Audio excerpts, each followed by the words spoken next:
দেখো 2 ঝুড়ি কচু শাক কেটে রেখেছি। এই কচু শাকটা না আমাদের বাড়ির সামনে দিয়ে ভ্যানে করে যাচ্ছিল, তো ওখান থেকেই দেখে নিয়েছিলাম। নিয়ে এই যে কেটে রেখেছি। এখন এগুলোকে সিদ্ধ করে নেব। আর কিছুটা ছোলাও ভিজিয়ে রেখেছিলাম। কচু শাকের মধ্যে ছোলা দিলে ভালো লাগে। আমি আজকে নিরামিষভাবেই রান্নাটা করব। কালকে আবার শনিবার, সেই জন্যে আজকে রাত্রে রান্নাটা করে রাখছি। কচু শাক রান্না করতে তো অনেকটা সময় লাগে, তো সকালবেলাটা অত সব কিছু মিলিয়ে সময় হবে কি না, তাই রাত্রেবেলায় রান্না করে রাখছি। আর জানো, এই কচু শাকটা তোমরা কী নামে বলো জানি না, আমি এটাকে গায়ের রঙটা কালো থাকার জন্যে কালো কচুর শাকই বলি। ছোটোবেলা থেকে এটাই জেনে এসছি।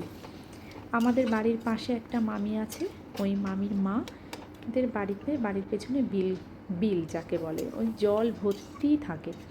তো ওর পাশ দিয়ে কচুর শাক ভর্তি থাকে।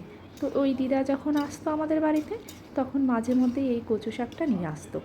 আর এত ভালো লাগতো না। এখনকার এই কচু শাকটা কত ভালো হবে জানি না, কিন্তু তখনকার কচুর শাকের একটা স্বাদই আলাদা ছিল।